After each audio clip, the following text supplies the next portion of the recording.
Once upon a time, a king named Nebuchadnezzar of Babylon conquered Jerusalem and took many captives. Among them was a young man named Daniel from the royal family of Judah. Daniel was chosen to be trained in the king's palace along with other promising youths. The king ordered they be taught Babylonian language and literature for 3 years. Daniel and his 3 friends were given new Babylonian names. The king's food was offered to them, but Daniel did not want to defile himself. He asked for permission to eat only vegetables and drink water. The official was afraid the king would punish him if they looked weak. Daniel proposed a test: 10 days on vegetables and water. After 10 days, they looked healthier and stronger than the others. God gave them knowledge, wisdom, and understanding. Daniel was given special ability to understand visions and dreams. When the king examined them, he found them 10 times wiser than all the magicians and enchanters.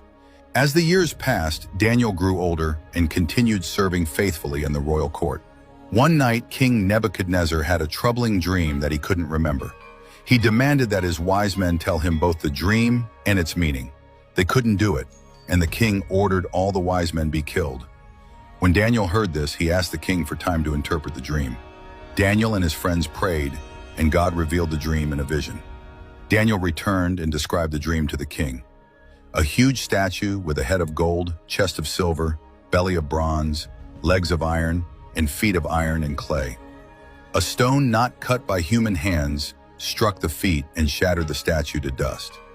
Daniel said these were kingdoms that would rise and fall, but God's kingdom would last forever. The king was amazed and bowed before Daniel. He promoted Daniel and gave him many gifts and honors. The king built a golden statue and commanded everyone to worship it. Shadrach, Meshach, and Abednego refused to bow. The king was furious and threw them into a blazing furnace, but an angel appeared with them, and they were unharmed. The king called them out and praised their God. The king had another dream, and Daniel warned him to repent of pride.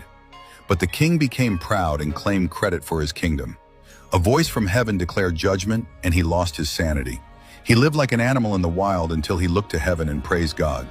Belshazzar, the next king, held a feast using the temple vessels. Suddenly, a mysterious hand wrote on the palace wall.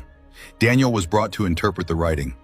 He said it meant the king had been judged and his kingdom would be taken. That very night, Belshazzar was killed, and the Medes took over. Under King Darius, Daniel became a top official.